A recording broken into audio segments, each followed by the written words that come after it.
সাগরকন্যা কুয়াকাটা সমুদ্র সৈকত থেকে প্রায় 40 কিলোমিটার দক্ষিণ পূর্ব কোণে বঙ্গোপসাগরের বুকে জেগে ওঠা এক চরের সন্ধান মেলে 2017 সালের 4 ডিসেম্বর। বিজয়ের মাস হওয়ায় দ্বীপটির নাম রাখা হয় চর বিজয়। বছরের পর বছর জেলেরা যেখানে মাছ শিকারের জন্য জাল ফেলতো, সেই স্থানেই সাগরের বুক চিরে জেগে উঠেছে দ্বীপ। চর বিজয়কে এখন ভিক্টোরি আইল্যান্ড হিসেবে সাইনবোর্ডে শোভা পেতে দেখা যাচ্ছে।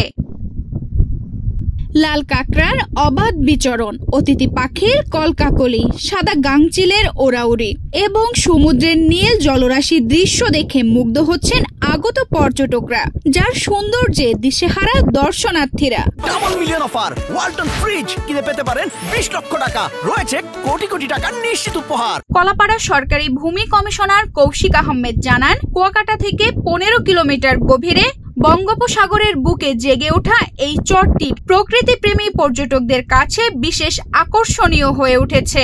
এটার আয়তন হচ্ছে 2.5 থেকে 3 বর্গ কিলোমিটার। এই 3 বর্গ কিলোমিটার জায়গাকে যদি আমরা বনায়ন করতে পারি, আমাদের যে সমুদ্রে মহীশোপানে যে অগ্রযাত্রা সেটা আরও খানিকটা এগিয়ে যাবে এবং আমরা ব্লু ইকোনমিকে কাজে লাগানোর জন্য এটি আমাদের অত্যন্ত গুরুত্বপূর্ণ একটি পয়েন্ট হিসেবে বিবেচিত হবে।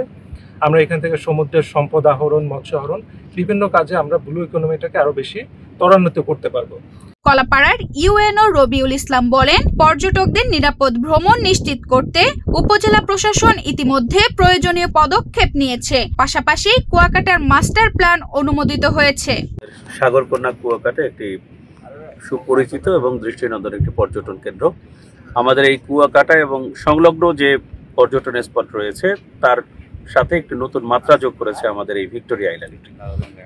এটি কুয়াকাটা থেকে 15 কিলোমিটার দূরত্বে এবং আমরা অনেকেই সাগর পাড়ে এসে একটু সাগরের মধ্যে যেতে চাই।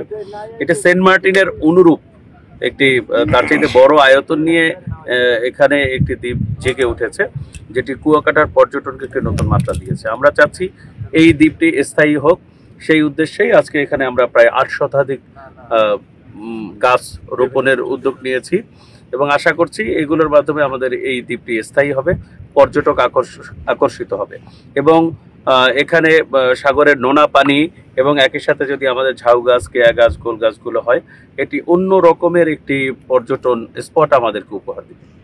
পর্যটকদের কুয়াকাটার দর্শনীয় স্থানগুলোর মধ্যে অন্যতম চর বিজয়। এখানে অসংখ্য লাল কাঁকড়া ও পরিযায়ী পাখির দেখা মেলে। পর্যটকদের বোটের মাধ্যমে এ চরে ঘোরানো হয়। চর বিজয়ের সৌন্দর্য বৃদ্ধি এবং পরিবেশ সুরক্ষায় উপজেলা ভূমি প্রশাসন এখানে ম্যানগ্রোভ প্রজাতির বনাঞ্চল গড়ে তোলার উদ্যোগ নিয়েছে। এর মধ্যেই চর বিজয় এলাকায় 100টি কেওড়া, 300টি ঝাউ এবং 400টি গোল গাছের চারা রোপণ করা হয়েছে।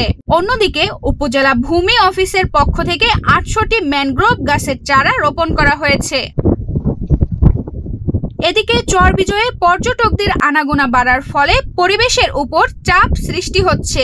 অতিথি পাখি ও কাঁকড়াদের প্রাকৃতিক বিবরণ কমে যাচ্ছে। এ অবস্থায় পরিবেশবিদরা জীব বৈচিত্র্য সুরক্ষায় সুনির্দিষ্ট বিধিনিষেধ আরোপের দাবি জানিয়েছেন। তানজিদা রহমান ইনায়া, বাংলাদেশ প্রতিদিন।